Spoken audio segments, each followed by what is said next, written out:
देखो भैया, आज हम लोग जो है 10th क्लास का जो एग्ज़ाम हुआ है बिहार बोर्ड में, वो सारे क्वेश्चन को क्लियर करेंगे। हमारा सेट है जे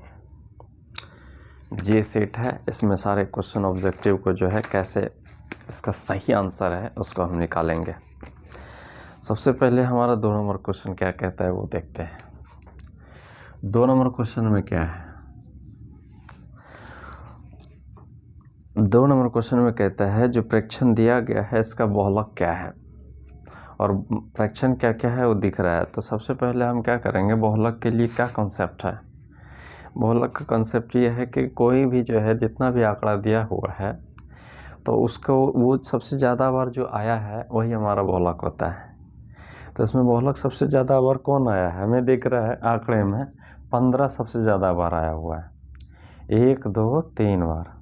तो इसका आंसर क्या हो गया, सी नंबर 15 सबसे ज़्यादा बार ये आया हुआ है। अब हम आगे देखते हैं 3 नंबर क्वेश्चन क्या कहता है। कह रहा है प्रथम 5 प्राकृत संख्या का माध्य। तो सबसे पहले हमको ये जानना होगा प्राकृत संख्या कहते किसको है। तो प्राकृत संख्या 1 से स्टार्ट होता है और पूर्ण संख्या 0 से स्टार्ट होता है। तो प्राकृत संख्या है तो इसका माध्य निकालना है। प्राकृत संख्या हो गया 1 + 2 + 3 + 4 + 5।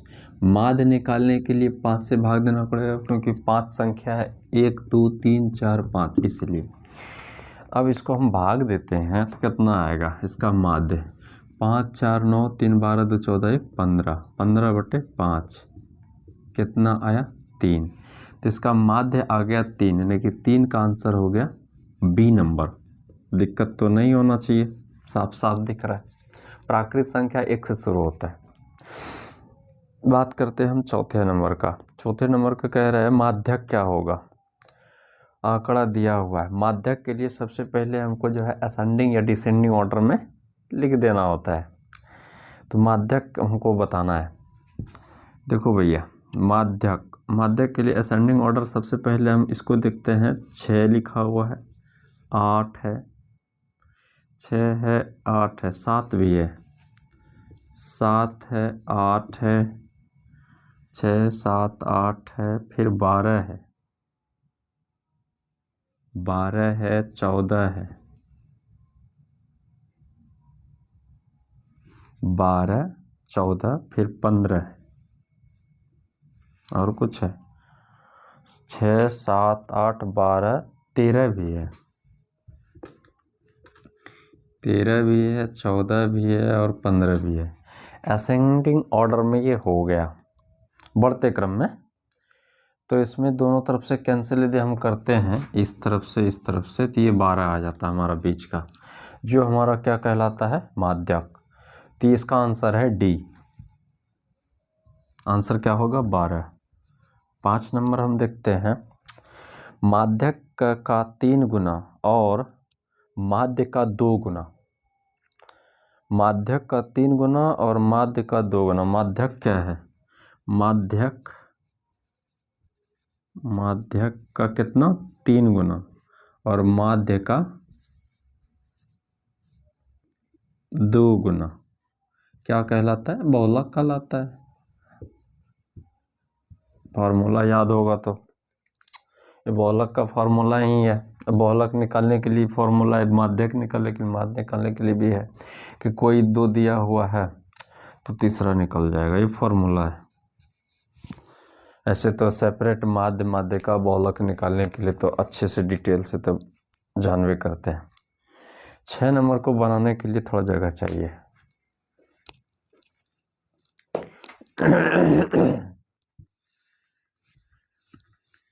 बहुत आसान सा क्वेश्चन है, हमें ऐसा लगता है।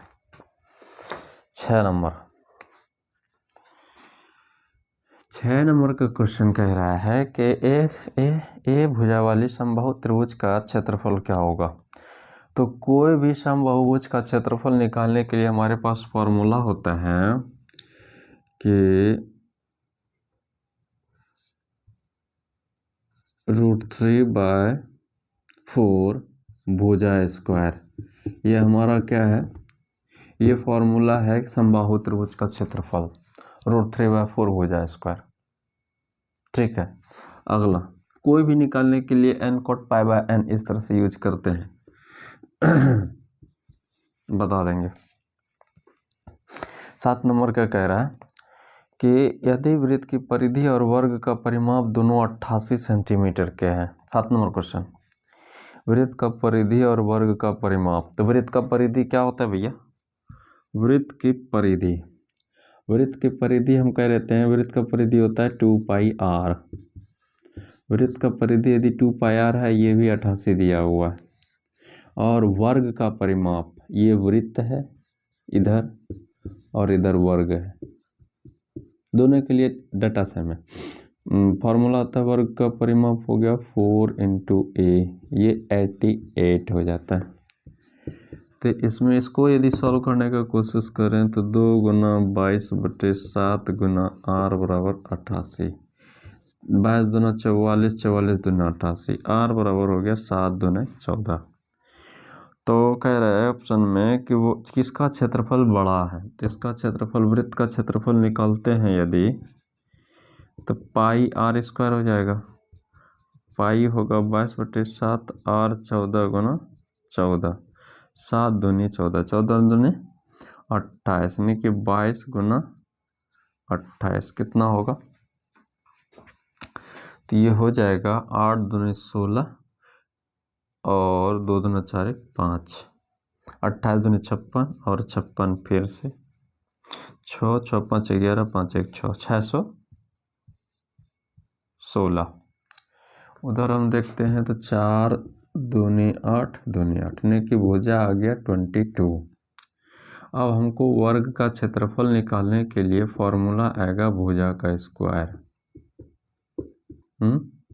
भुजा का स्क्वायर यदि होगा तो भुजा 22 × 22 होगा, 4 4 4 4, 4 8 4, तो 484 यानी कि हो गया 22 का स्क्वायर।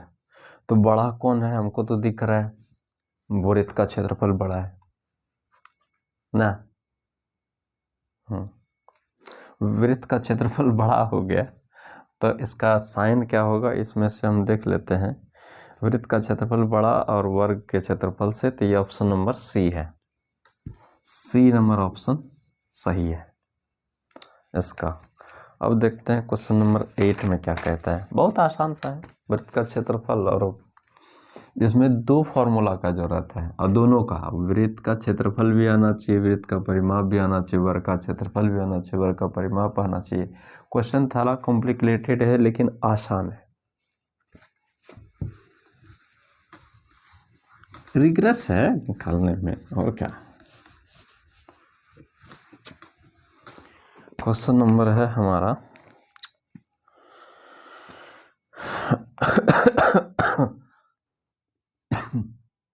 8 नंबर।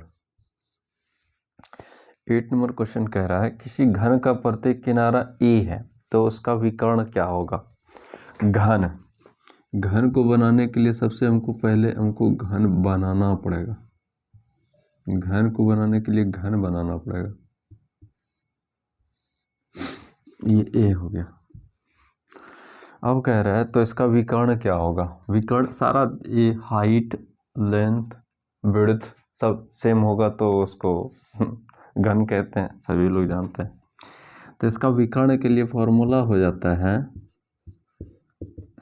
इसके विकर्ण का फॉर्मूला क्या होता है भैया, तीनों को भुजा का स्क्वायर। तो ए तो सब बराबर है इसका, तो ये हो जाएगा 3a², तो ये √3a। Option number A. आसान है सब क्वेश्चन। तो इस तरह से हमको जो है घन का विकर्ण आ जाएगा। ये फॉर्मूला हमको याद रखना होगा तो आ जाएगा। और यही घनाभ में आता है तो हम क्या करते हैं, ये l का square plus b square plus h का स्क्वायर, इस तरह से हम काम कर लेते हैं। अच्छा 9 नंबर क्या कहता है। 9 नंबर कह रहा है कि r त्रिज्या है, h ऊंचाई, लंब वृत्तीय शंकु का आयतन चाहिए। तो एक बात मैं बता दूं कि शंकु का आयतन और बेलन के आयतन का फॉर्मूला हद तक कुछ मायने में सिमिलर भी होता है, कुछ मतलब पॉइंट्स उसका कुछ भाग। क्योंकि क्यों होता है ऐसा? क्योंकि एक बेलन में 3 शंकु होता है, कुछ इस तरह से 1 2 और 3 यहाँ आएगा। तो एक बेलन में यदि 3 शंकु आ गया तो इसका मतलब तीसरा भाग होगा आयतन का। तो इसलिए भी इसका आयतन जो है 1/3 होता है बेलन के आयतन का।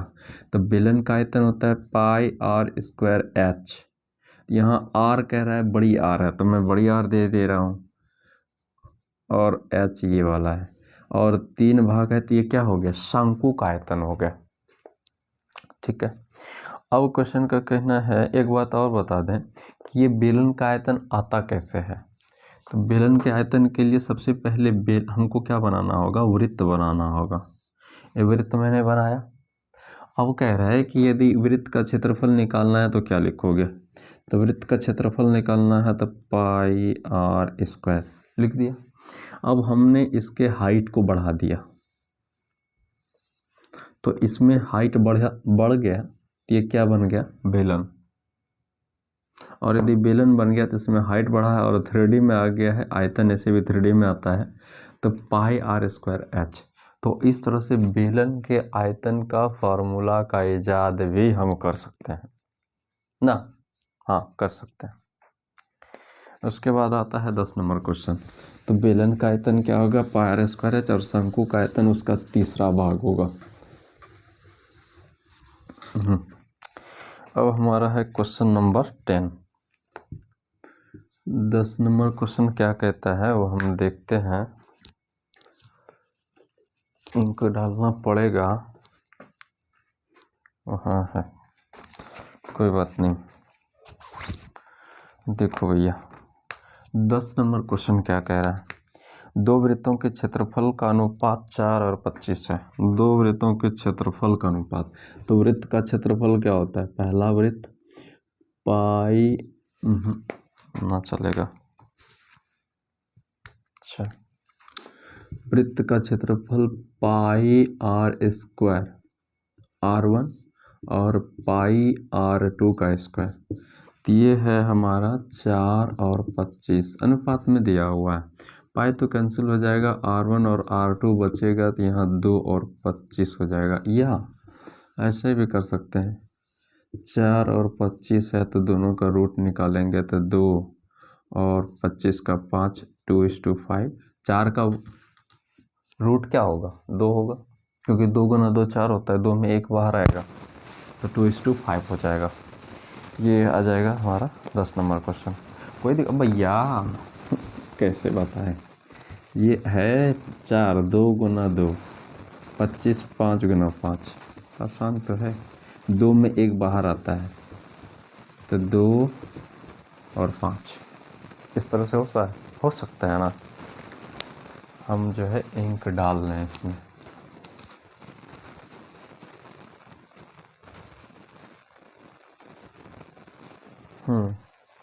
क्वेश्चन कहाँ रखा?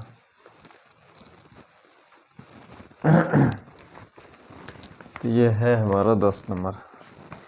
अब हम 11 नंबर में बढ़ते हैं। तो ये हमारा ऑप्शन नंबर है 10 का सी, डी नंबर ऑप्शन है। ठीक है। अब हम 11 नंबर क्वेश्चन देखते हैं। बहुत आसान है।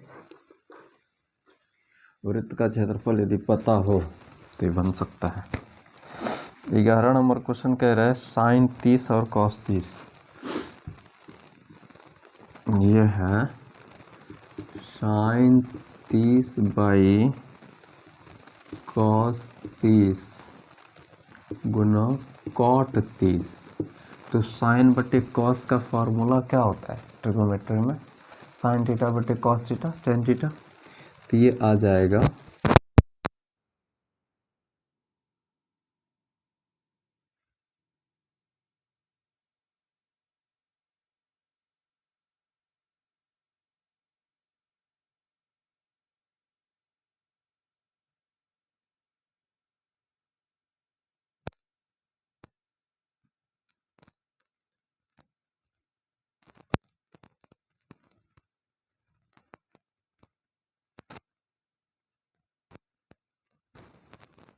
बटे कॉस 30। अब ये कॉट में जो है ना कॉस 30 बटे साइन 30 हो जाएगा, तो इसमें भी जो कट छट के 1 आ जाएगा। इस तरह से भी बना सकते हैं, मतलब दोनों में से किसी तरह भी बना सकते हैं। तो इसका आंसर है 1, ऑप्शन नंबर है डी। कोई दिक्कत नहीं। 12 नंबर देख लेते हैं, यहीं पर बन जाएगा। 12 नंबर कैसा है, कह रहा है 1 माइनस 10 स्क्वायर 45 1 प्लस 10 स्क्वायर 45। तो 1 माइनस 10 स्क्वायर 45 1 प्लस 10 स्क्वायर 45। तो 45 का वैल्यू कितना होता है, 45 को 1 होता है, 1 माइनस 1 बाय 1 प्लस 1। ये तो झंडू बम हो गया, 0 हो गया ये।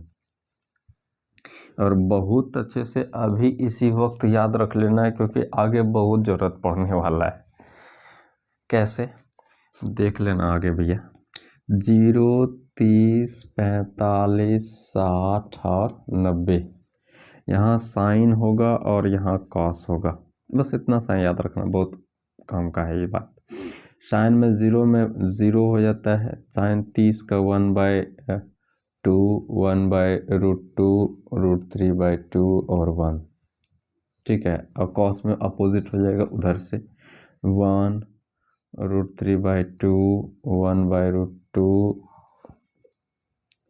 1/2 और 0। ये यदि अभी याद रख रहे हैं तो इसी क्वेश्चन में जो है ना 10 क्वेश्चन बन जाएगा, इतना सा याद रखने पर। बहुत कीमत का चीज़ है वो। तो 12 नंबर का आंसर क्या हो गया। अब ऑप्शन में भी देखना पड़ेगा, 0 है। अब साइन में 90 में 0 होता है कि 10 में 0 होता है, 45 में, तो साइन 0 का वैल्यू 0 होता है। ये डिग्री है, दिख ही रहा है सबको। तो साइन 0 यानी कि ऑप्शन नंबर बी, ये किसके बराबर होगा, साइन 0 का, ये बी नंबर में। तो इस तरह से 12 नंबर हमारा कंप्लीट हो गया। अब 13 नंबर देखते हैं। 13 नंबर निर्देशांक ज्यामिति का है, कोऑर्डिनेट ज्योमेट्री का है। कोऑर्डिनेट ज्योमेट्री के लिए ज़्यादा कुछ तो नहीं, लेकिन फिर भी कुछ कॉन्सेप्ट का ज़रूरत पड़ेगा, जो कि आसान भी है। सिंपल सा है। 13 नंबर क्वेश्चन कह रहा है कि बिंदु 7 और 10 किस पाद में स्थित है। अच्छा, क्वाड्रेंट का, तो in which quadrant does the point 7 and 10 lies. तो सबसे पहले क्वाड्रेंट किसको कहते हैं उसको हम देख लेते हैं। ये हमारा एक्स एक्सिस हो जाता है, ये वाई एक्सिस होता है। ये वाला पोर्शन पॉजिटिव और ये वाला नेगेटिव, तो ये वाला हमको कहलाता है फर्स्ट क्वाड्रेंट, ये सेकंड और ये थर्ड और ये वाला फोर्थ कहलाता है क्वाड्रेंट। और हम यदि देखते हैं 7 और 10, तो दोनों देख रहे हैं पॉजिटिव है, तो इसी में आएगा, यानी कि इसका आंसर जो होगा वो यहाँ होगा, ए नंबर होगा, क्योंकि यहीं आएगा 7 और 10। क्यों, क्योंकि 7 और 10 दोनों क्या दिख रहा है, पॉजिटिव ही है, और फर्स्ट क्वाड्रेंट में ही पॉजिटिव होता है। इसमें क्या क्या होगा, इसमें दोनों पॉजिटिव होता है। और सबसे पहले तो एक्स लिखते हैं तब वाई लिखते हैं, पहले तो ये बात आना चाहिए। और इसमें क्या होगा, पहले नेगेटिव, यानी कि एक्स नेगेटिव होगा और वाई पॉजिटिव होगा, और इसमें दोनों नेगेटिव होगा, और इसमें एक्स होगा पॉजिटिव और वाई होगा नेगेटिव। तो इस तरह से हमारा 13 नंबर कंप्लीट होता है, और इसका आंसर है प्रथम पाद। आगे आते हैं 14 नंबर, क्या कह रहा है, इससे से रिलेटेड तो नहीं 14 नंबर क्वेश्चन क्या कह रहा है देखते हैं। 14 नंबर कह रहा है 10 45 और 10 60। क्वेश्चन नंबर 14 10 45 और 10 60। तो 10 45 का मतलब क्या, 10 45 का वैल्यू हमको लगता है साइन बटे कॉस 1 होता है, और 10 60 का तो √3 होता है, तो 1:√3, ऑप्शन नंबर सी। आसान सब तो है। अब 15 नंबर है, चुटकी में बन जा रहा है। क्वेश्चन कह रहे एक्स अक्ष पर स्थित किसी बिंदु के निर्देशांक का रूप क्या होगा। बहुत अच्छे से याद रखना है, दो एक्सिस के जस्ट पहले हमने बताया कि ये एक्स एक्सिस है और ये वाई एक्सिस है? और ये एक्स एक्सिस है तो एक्स एक्सिस पर कोई भी बिंदु लेंगे तो जीरो होगा, वाई का पॉइंट, क्योंकि वाई में हमको जाना ही नहीं। जब वाई में हमको जाना ही नहीं तो जीरो होगा ना। एक्स जैसे देखो यहाँ हमको, तो यहाँ तो एक्स, ये वाई दिख रहा है, ये एक्स दिख रहा है, कुछ होगा। लेकिन बिंदु जब यहाँ एक्स के एक्सिस पर लाई करेगा तब तो हर जगह एक्स एक्सिस पर वाई पॉइंट जीरो होगा, याद भी रखना है। एक्स एक्सिस पर वाई पॉइंट जीरो होता है और वाई एक्सिस पर एक्स का पॉइंट जीरो होता है। ठीक है, तो इसका एक्सिस का निर्देशांक होगा, एक्स एक्सिस पर वाई जीरो होता है, यानी कि ए नंबर ऑप्शन ये हो जाएगा एक्स और जीरो। एक्स एक्सिस पर वाई जीरो होता है, वाई जीरो होता है तो एक्स तो कुछ होगा ना, तो ये हो गया। 16 नंबर क्या कह रहा है, 16 नंबर है हाइट एंड डिस्टेंस का। और हाइट एंड डिस्टेंस के लिए सबसे बड़ा कंसेप्ट है कि कोई भी समकोण त्रिभुज को खोजना। एक समकोण त्रिभुज राइट एंगल ट्रायंगल यदि खोज लेते हैं, बना लेते हैं, तो क्वेश्चन इसका आसान हो जाता है। एक छड़ की लंबाई और उसकी छाया का अनुपात जो है 1:√3 है। छड़ का लंबाई, छड़ मतलब है कि ऐसा हम छड़ बना दिए, ऐसे खड़ा है, यहाँ पर सूरज चमक रहा है, सन, ठीक है। और इसका यदि छाया पड़ेगा तो इस तरफ पड़ेगा, मान लेते हैं इस तरह से उसका छाया पड़ रहा है, ठीक। क्वेश्चन कह रहा है कि छाया दी है, जैसे बनाना है तो यहाँ पर 90 डिग्री पे है, तो गाछ तो टेढ़ा नहीं है, गाछ सीधा है। गाछ सीधा है भैया, गाछ पेड़ जो भी है। एक छड़ की लंबाई और उसकी छाया का अनुपात, पेड़ का लंबाई देख रहे हैं 1 है और छाया √3 है। कह रहा है एंगल कितना होगा, तो मान लेते हैं कि किरण ऐसे आ जा रहा है, ठीक है, तो ये कितना होगा। अरे भैया हमको तो इसमें ये देखना होगा कि मान लेते हैं क्या लगाएं, 30 या 60, जो कि दोनों रेशियो सही हो जाए। तो P/B tan 30 क्या होता है, या tan थीटा, पहले हम मान लेते हैं ये 30 है, ना मान क्या दिक्कत है, मान लेते हैं tan 30 है, तो tan थीटा P/B होता है, थीटा के सामने एक भुजा लंब हो जाती है, तो 1/√3। फुल एंड फाइनल ये सटीक है, सही भी है कि tan 30 में 1/√3 आएगा और 1/√3 हमारा फिगर के अनुसार से भी हो जा रहा है। जब ये 30 है, ये 90 है, तो ये कितना होगा, 60 होगा। और ये कह रहा है कि सन के बीच में एंगल कितना बना रहा है, तो कितना हो जाएगा, 60 हो जाएगा। यहाँ सूरज कहाँ है, वहाँ है, यहाँ नहीं है, यहाँ है। तो 60 हो जाएगा, वो सी नंबर सही आंसर। दिक्कत हो तो बताइए, फिर से बताएंगे। 17 नंबर क्वेश्चन है, 16 नंबर आसान है, 60 डिग्री आंसर है, ये 30 है तो 60 हमको पूछ रहा है ये वाला, इसीलिए उसका आंसर हो गया। क्वेश्चन है 17 नंबर। 17 नंबर क्वेश्चन क्या कह रहा है, 17 कह रहा है मूल बिंदु से बिंदु इतना की दूरी। तो एक बात याद रखना है, मूल बिंदु से दूरी निकालने के लिए मूल बिंदु का पहले कंसेप्ट क्या है, ये है एक्सिस, ये हमारा एक्स एक्सिस है, ये वाई एक्सिस है। मूल बिंदु हमारे यहाँ होता है जो कि 0 0 होता है, और मूल बिंदु से कहीं भी दूरी निकालना हो ना, तो उसका ये मायने नहीं रखता है कि एक्स और वाई नेगेटिव है कि पॉजिटिव है।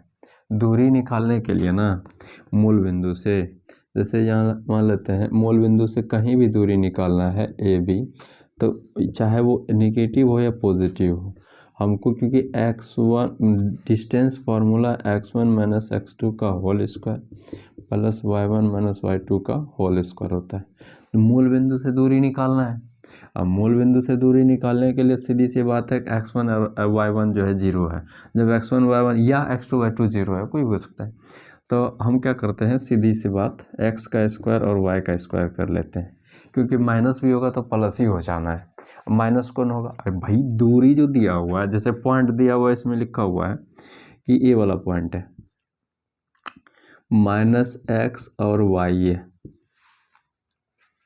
तो एक तो ई मान लेते हैं x1 है और ये y1 है, और ये x2 y2 यदि है तो x2 जहाँ होगा y2 जहाँ होगा तो 0 होगा, और x1 और y1 यहाँ दिख रहा है तो ये कहीं भी होगा तो वर्ग हो जाएगा तो प्लस ही हो जाएगा, तो हमारा फॉर्मूला ये आ जाएगा। तो दूरी सूत्र यदि ओरिजिन से हो तो क्या होगा, ये वाला x का स्क्वायर और y square, option number A. ठीक है, आगे बढ़ते हैं।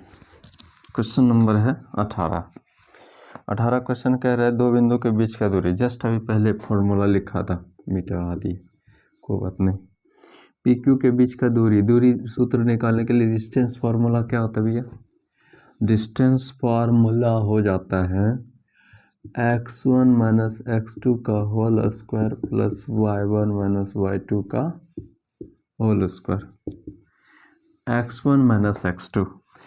तब बिंदु दिया हुआ है हमारा ना, ये बिंदु दिया हुआ है P 5 और 7, एक और बिंदु दिया हुआ है Q जो है 8 और 11। ठीक है, तो ये हमारा x1, ये y1, ये x2, ये y2, x1 माइनस x2 का होल स्क्वायर, तो x1 कितना है 5 माइनस 8 का स्क्वायर प्लस y1 कितना है 7 माइनस 11 का होल स्क्वायर, ये हो जाएगा 8 में 5, 8 में 5 3, 3 का स्क्वायर 9, माइनस होगा तो प्लस हो जाएगा, 11 में 7 4 माइनस होगा प्लस हो जाएगा 4, 4 चौके 16, तो 16 9 25, 25 का रूट 5, प्लस माइनस भी हो सकता है, चूँकि नेगेटिव में डिस्टेंस नहीं हो सकता, इसलिए इसका आंसर 5 होगा, प्लस में ऑप्शन नंबर बी। ठीक है, कोई दिक्कत नहीं, पढ़ते हैं आगे हम।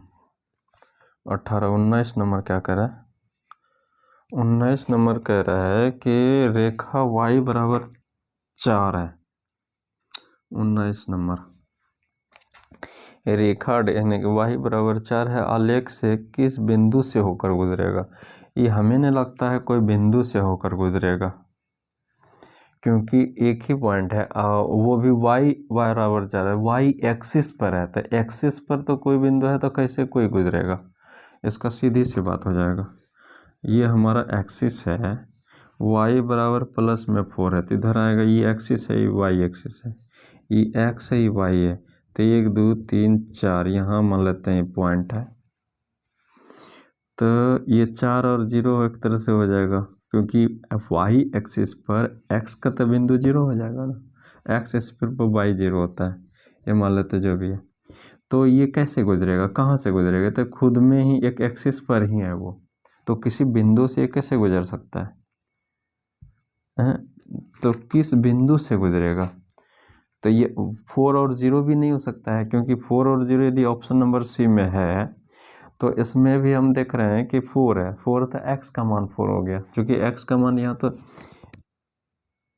सॉरी y बराबर 4 है ना, तो y ना 4 लिखेंगे, तो यहाँ पर 0 और y 4 होगा। ठीक है, ऐसा है, ऐसा बिंदु है, पहले x लिखते हैं तब y लिखते हैं, तो इसमें हम देख पा रहे हैं 0 4 ये इसी बिंदु से गुजरना है और किसी बिंदु से नहीं गुजर पाएगा, इसलिए इसका आंसर हो जाएगा डी, हो जाता है, तो कोई बात नहीं, तो आंसर इसका हो जाएगा डी। 20 नंबर क्या कह रहा है, 20 नंबर मूल बिंदु, जस्ट आंसर मूल बिंदु, ओरिजिन का क्या होता है, निर्देशांक 0 0 होता है, मूल बिंदु मतलब मूल में है, जड़ में है, अभी स्टार्टिंग पीरियड में ही है, तो उसका निर्देशांक क्या होगा, 0 ही होगा, क्या दिक्कत है, 0 ही होता है, देख भी रहे।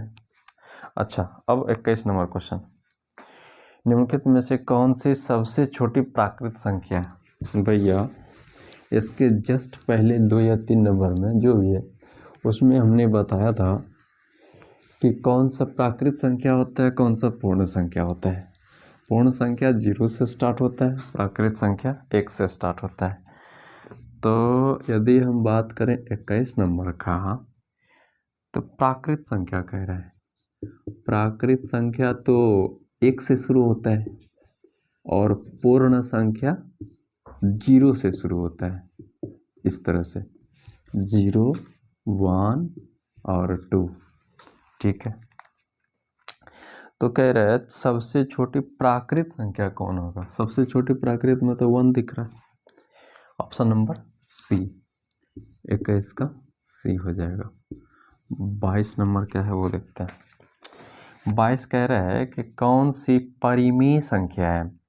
परिमेय संख्या और अपरिमेय संख्या से भली भांति हम लोग परिचित है। परिमेय संख्या, परिमेय संख्या कहने का मतलब जिसमें रूट ना हो, तो साफ ऑप्शन ए नंबर में दिख रहा है 25 है, और ए नंबर 25 जैसे है तो 25 से 5 आराम से बाहर आ सकता है। तो जब ये 5 बाहर आ सकता है तो यही ऑप्शन हो गया, क्योंकि √1/√2 ये भी नहीं होगा, √5 है ये भी नहीं होगा, √3 + √3 क्या होगा, 2√3 हो जाएगा। ऐसा थोड़ी है एक बाहर आ जाएगा, यही एक गुना रहता। ऑप्शन नंबर डी कह रहे हैं √3 + √3। किसी को ये नहीं लगना चाहिए कि इसमें √3 हो जाएगा, और √3 हो भी जाएगा तो कैसे, क्योंकि ये गुना है, गुना प्लस है ना। यदि गुना रहता तो हम 3 लिख सकते थे, 3। ये है नहीं, ये तो नहीं दिया हुआ है, ये दिया हुआ है, तो ये दिया हुआ है तो इसमें तो 2√3 हो जाएगा, और इसमें हो जाता हमारा 3। तो ये तो है ना, गुना में तो दिया नहीं है, इसलिए गलती ना करेंगे, ये आंसर हो जाएगा। 25 का 5 हो जाएगा 22 का। अब 23 नंबर देख लेते हैं। 23 नंबर भी शांत और शांत पर आधारित है, जो कि आसान भी दिख रहा है। 23 नंबर क्वेश्चन क्या कह रहा है, निम्न में कौन अपरिमेय है। अपरिमेय मतलब जो है जो रूट में हो, तो 16 है बी नंबर ऑप्शन में, तो 4 आ जाएगा। √5, हाँ आ गया, √5 × √5, ये तो 5 हो जाएगा, तो परिमेय संख्या हो जाएगा। सी नंबर इसका आंसर सही होगा। क्यों, क्योंकि 9/27 है, तो इसका रूट भी यदि निकालते हैं तो 9 का तो 3 हो जाएगा, 27 का 3, 27 का 3 × 9 = 27, ऐसे 9 × 27 सीधा कटा देते हैं, 9 × 27, ठीक है, तो 1/3 हो जाएगा, ऐसे 9 × 27, तो ये 1/√3 जो कि क्या है, अपरिमेय संख्या है। ऑप्शन नंबर सी सही answer. 24 number question. 24 number question कह रहा है P और Q 2 अभाज्य संख्या है, तो उसका मौसो क्या होगा। ऐसे अभाज्य संख्या है तो अभाज्य संख्या का मौसो क्या होगा, तो अभाज्य संख्या में कॉमन फैक्टर क्या होता है, 1 होता है, कुछ नहीं तो 1 होता है। तो अभाज्य संख्या P और Q, तो इसका कॉमन फैक्टर क्या हो जाएगा, 1 होगा, तो इसका आंसर क्या हो जाएगा, 1 ही होगा, ऑप्शन नंबर ए। जैसे बोले 7 और 3, तो दोनों में कॉमन क्या है, कुछ नहीं है, 1 है, तो ये खुद में आ रहा है। ऐसे भी अभाज्य और भाज्य संख्या किस क्या डेफिनेशन क्या है, कोई दूसरे टेबल में आ जाए तो उसको भाज्य कह रहे हैं। तो 7 खुद साथ में आता है, और 1 के टेबल में तो हर इंसान आता है, मतलब हर एक नंबर आता है। तो इसका आंसर हो जाएगा 1 आता है। 24 का आंसर 1। क्यों, क्योंकि जैसे यहाँ पर दिया हुआ है P और Q, और P और Q में दोनों में अंतर तो क्या है, कॉमन फैक्टर 1 ही है। 24 नंबर हो गया, तब हम 25 नंबर की बात जाते हैं, बस ज़्यादा लंबा नहीं करेंगे। 25 नंबर क्या है देखो, 25 नंबर कह रहा है कि 0.13 है, 0.13 पर बार है, रैकरिंग जिसको बोलते हैं। तो क्या हो सकता है, बहुत अच्छा क्वेश्चन पूछा है वो, और आसान भी।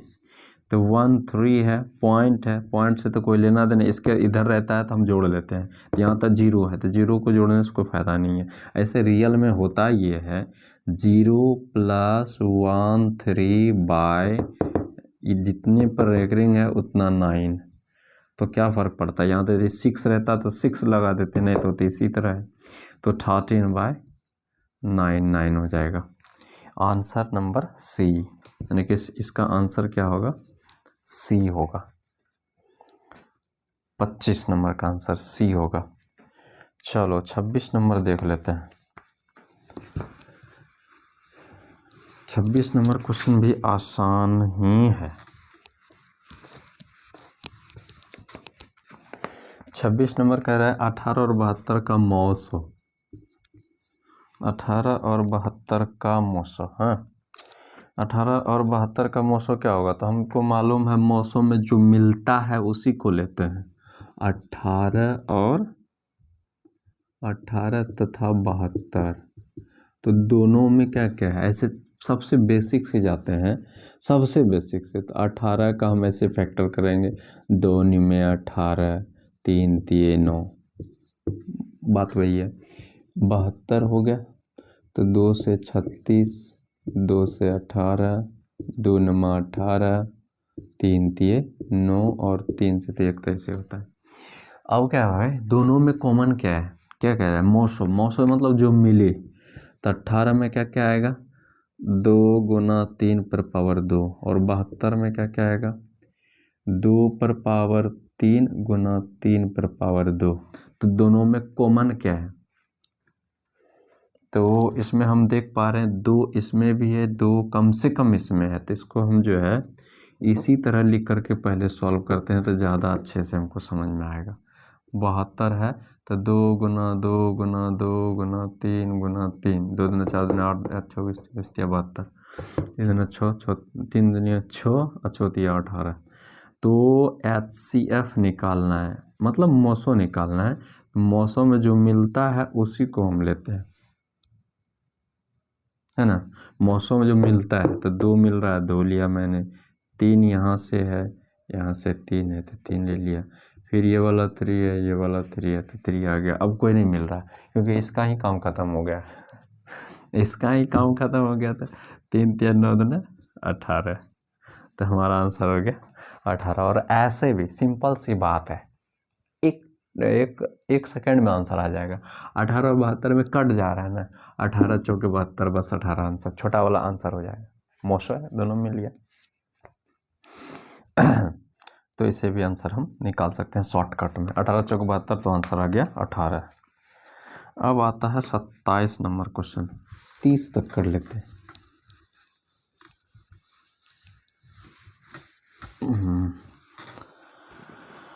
27 नंबर क्वेश्चन क्या कह रहा है, 27 क्वेश्चन कह रहा है √12 का परमेयीकरण गुणांक क्या है। परमेयीकरण गुणांक, तो इसमें हम क्या करेंगे, जहाँ तक हमें रेशनलाइजेशन फैक्टर √12 का, तो इसको हम इस तरह से लिख सकते हैं। इसका √12 है तो इसको हम लिख सकते हैं 2 दूना 4 4 3 12, तो 2√3 लिख सकते हैं, यही है इसका। तो ऑप्शन हो गया डी नंबर।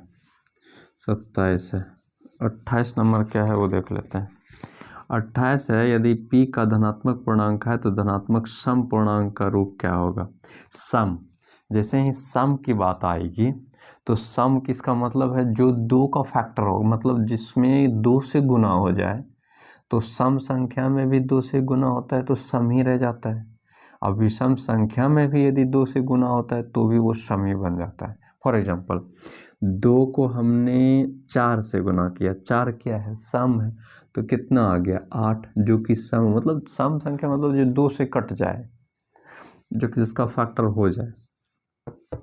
और 2 को यदि हम जो है विषम संख्या से गुना करते हैं, 7 दूने 14, तो भी ये 14 आ जाता है, और ये क्या है, सम संख्या। तो वही कह रहा है कि सम पूर्णांक का रूप कौन होगा, तो 2 और p होगा, क्योंकि p धनात्मक पूर्णांक है। तो धनात्मक होने से ये जो है ए नंबर ऑप्शन सही हो जाएगा, 2p, क्योंकि 2 जो है किस p के अभाज्य और भाज्य रहने पर भी 2 उसको सम बना देगा, भाज्य बना देगा। तो 28 हो गया। 29 नंबर देख लेते हैं। 29 कह रहा है किसका दशमलव प्रसार शांत होगा।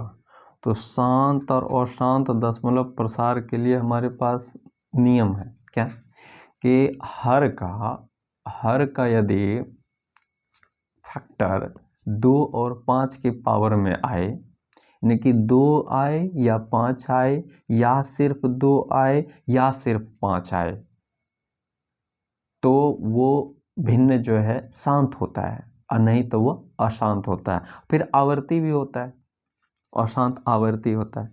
लेकिन यहाँ कह रहा है कि शांत कौन है, तो शांत में से शांत और शांत के लिए 2 और 5 का फैक्टर हर का आ जाए, अंश और हर नोमिनेटर डिनोमिनेटर का।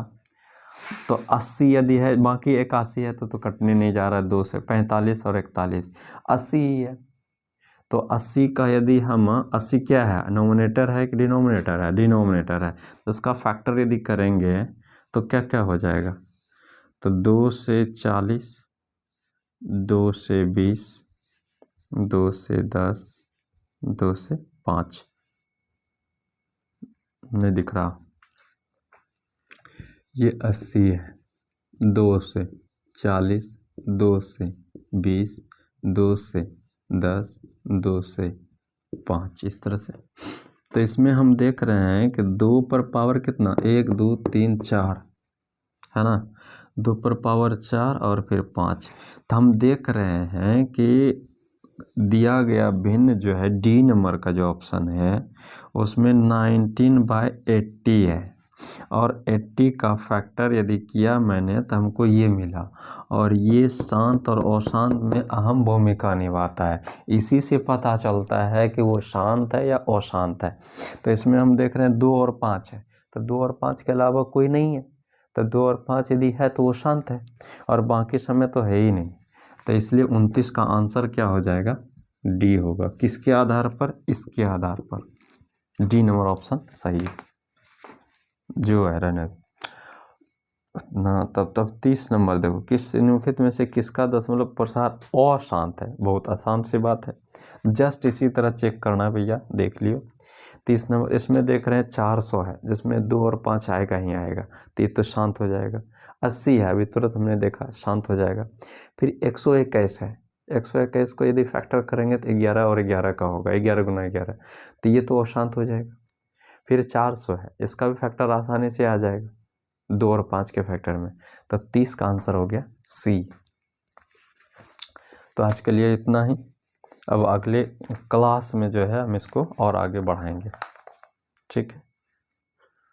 पढ़िए समझिए, धन्यवाद।